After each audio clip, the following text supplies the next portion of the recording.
Every spring, millions of Americans buy a rose, plant it, watch it bloom once, and then spend the rest of the summer staring at a green bush that never flowers again. They water it, they fertilize it, they do everything the tag said to do, and the blooms never come back. And they walk away convinced that roses are difficult, that roses are for experienced gardeners, that roses require something they do not have. None of that is true. The rose did not fail, the information failed. Because there are 7 specific things about growing roses that produce continuous bloom all season long, and almost nobody talks about any of them. Not the garden center, not the tag on the pot, not the generic advice that gets repeated everywhere. Today that changes. 7 things. Every one of them practical. Every one of them changes what happens in your garden from the first bloom through the last frost. And the one at number 5 is the reason most American rose gardeners lose 8 full weeks of bloom every single summer without ever understanding why. Drop your USDA zone in the comments right now. Rose performance is zone specific, and I will be calling out exact guidance throughout this entire video. Drop it below. Number 1. The variety you choose determines everything before you plant a single thing. Most gardeners choose roses by color. They see a bloom they like at the garden center, they buy it, they take it home. And color is fine as a starting point, but the variety behind that color determines whether the plant blooms once and stops or blooms continuously from June through October. That distinction is not a minor detail. It is the entire difference between a rose that performs and one that disappears. Hybrid tea roses are what most people picture when they think of a rose. Long stems, large perfect blooms, the kind you see in a florist's arrangement. They bloom once per flush and require significant management to rebloom. They are not the right choice for a gardener who wants continuous color with manageable effort. Modern shrub roses are the category that changed everything about growing roses in America. The Knockout series is the most widely available and the most proven. Knockout rose blooms every 5 to 6 weeks from June through the first hard frost without deadheading, without a complex spray program, without constant intervention. Double Knockout produces fuller, more rose-like flowers. Sunny Knockout adds yellow, genuinely rare, in a continuous blooming shrub rose. The Drift series runs smaller, mounding to about 2 feet, and works beautifully as a ground cover style edging plant. The Knockout series is disease-resistant in a way that older rose varieties simply are not. Black spot, the fungal disease that strips foliage from traditional roses and stops bloom cycles, barely touches a healthy Knockout plant. That disease resistance is not a minor convenience. It is what makes continuous bloom possible without a weekly spray schedule that most gardeners cannot realistically maintain.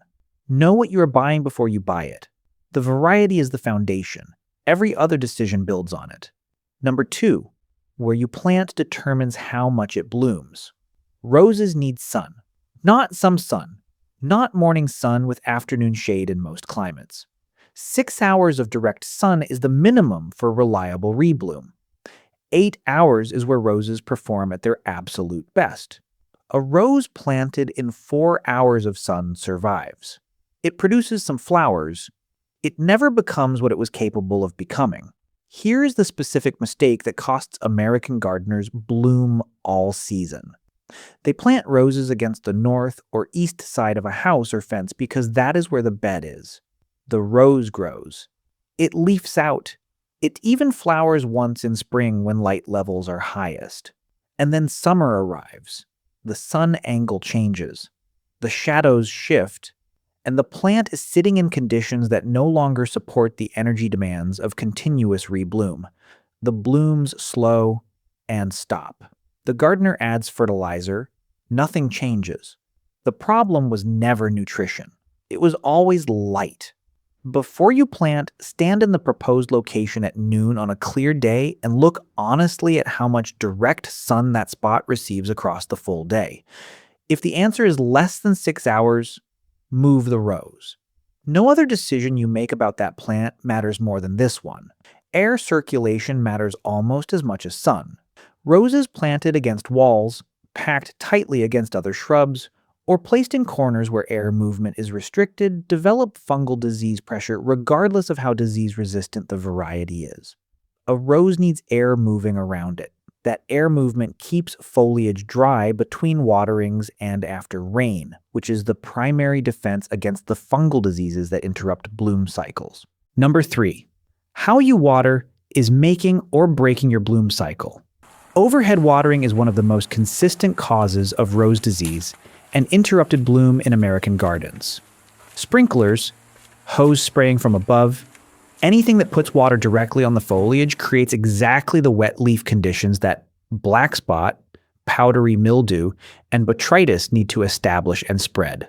Once those diseases take hold in the foliage, the plant diverts energy from bloom production into managing the infection. The bloom cycle slows. The flowers diminish. The gardener treats the disease. The cycle repeats. The fix is simple and permanent. Water at the base, every time. A soaker hose laid at the base of the plant delivers water directly to the root zone without touching foliage. A watering can directed at the soil achieves the same result. Drip irrigation is the most efficient system for roses at any scale. Water deeply and infrequently rather than shallowly and often. A rose with shallow, frequent watering develops a shallow root system that sits in the top few inches of soil where it is vulnerable to heat, stress, drought, and temperature swings. A rose watered deeply once or twice a week develops roots that go down 12 to 18 inches into soil that stays cooler and retains moisture longer. That deep root system is what carries a rose through the hottest weeks of an American summer without the stress that shuts down bloom production. In zones 3 through 6, deep watering once a week through summer is the target. In zones 7 through 9, where summer heat is intense and sustained, twice weekly deep watering keeps the root zone from drying between sessions in a way that stresses the plant. Number 4. The soil preparation you skip is the reason your rose never performs. A rose planted in native soil without amendment is a rose that performs below its potential indefinitely.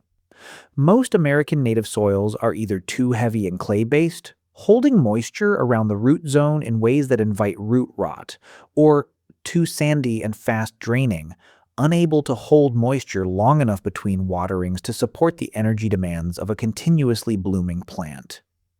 The correct preparation before planting: dig the planting hole twice as wide as the root ball and 18 inches deep. Remove the native soil. Mix it with equal parts compost and return that amended mix to the hole. The compost improves drainage in clay soils by opening the structure. It improves moisture retention in sandy soils by adding organic material that holds water. It introduces the beneficial microbial activity that processes nutrients into forms rose roots can absorb. pH matters for roses. The target range is 6 to 6.5, slightly acidic. Outside that range, roses cannot absorb nutrients efficiently, even when those nutrients are present in the soil. An inexpensive pH test kit available at any garden center gives you a reading in minutes. If your soil reads above 7, work granular sulfur into the bed before planting. If it reads below 5.5, add garden lime. Get the pH right before planting, and the soil works with you every season rather than against you. Mulch after planting. A 3-inch layer of shredded bark or wood chip mulch over the root zone retains soil moisture, moderates soil temperature through summer heat and winter cold, and suppresses the weed competition that steals nutrients from developing blooms. Keep mulch 2 inches away from the base of the cane. Mulch piled against the cane creates moisture conditions that invite crown rot at the most critical structural point of the plant. Number 5. Deadheading is the one task most gardeners do wrong, and it costs 8 weeks of bloom. This is the thing at number 5 I mentioned at the start. And I want to be specific because the common advice on deadheading roses is incomplete in a way that directly costs gardeners a significant portion of their bloom season every single year. Most gardeners know to remove spent blooms. What most gardeners do not know is where to cut. The standard instruction is to cut just below the spent bloom, removing the flower and leaving the stem. That cut removes the flower. It does not trigger the strong, vigorous rebloom response that the correct cut produces. The correct cut. Find the first set of 5 leaflets below the spent bloom. That 5-leaflet junction is where the plant's strongest outward-facing growth bud is located.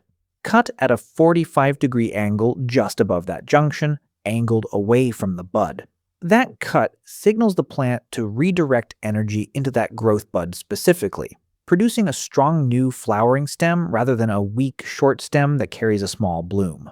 The difference in bloom size and frequency between the two cuts is significant and visible within 3 weeks of making the correct one. For knockout and modern shrub roses that are heavily self-cleaning, deadheading is less critical because the plant drops spent blooms naturally and cycles on its own.